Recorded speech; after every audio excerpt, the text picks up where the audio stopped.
আলাইকুম, সবাই কেমন আছেন? আলহামদুলিল্লাহ আমি ভালো আছি। নতুন আরেকটি ভিডিও নিয়ে চলে আসলাম। সেটা হচ্ছে আজকে আমি ঘরে টক দই বানাবো।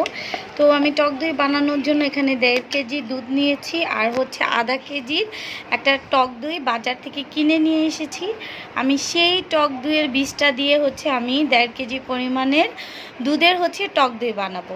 তো এই দুধটা আমি হালকা জাল দিয়ে নিয়েছি সুন্দর করে, হালকা একটা বলক দিয়ে। তো দুধটা যখন হালকা কুসুম গরম থাকবে তখন আমি টক দইয়ের বীজটা মিশাবো, আর কিভাবে করি সেটাও আপনাদেরকে দেখো। আমি এখন 2 চামচ করে 3টা বাটিতে দিয়ে দিব টক দইটা, দিয়ে সুন্দর করে একটু ফিটে নেব।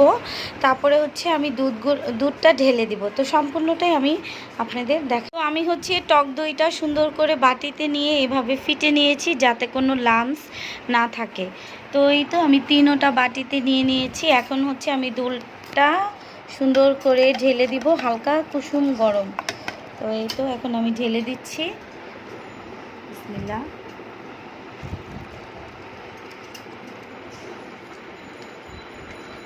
এভাবে দেওয়ার পরে হালকা হাতে একটু মিশিয়ে নিব। তো আমি 3টা বাটিতে এভাবে করেই দিয়ে দিব, আর সারা রাত একটা চাদর দিয়ে বা তয়েল দিয়ে ঢেকে রেখে দিলেই সকালে উঠে দেখবেন যে দইটা জমে গেছে।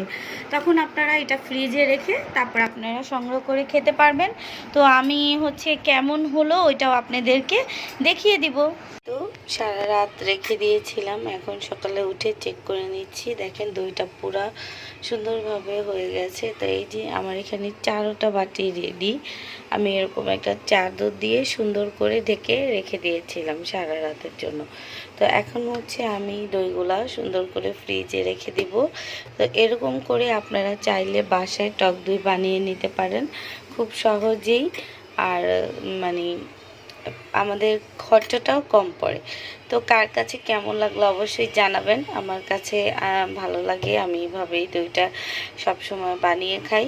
তো এর জন্য আজকে আপনাদের সাথেও শেয়ার করে নিলাম। তো সবাই ভালো থাকবেন। ভিডিওটা আজকের মতো এখানেই শেষ।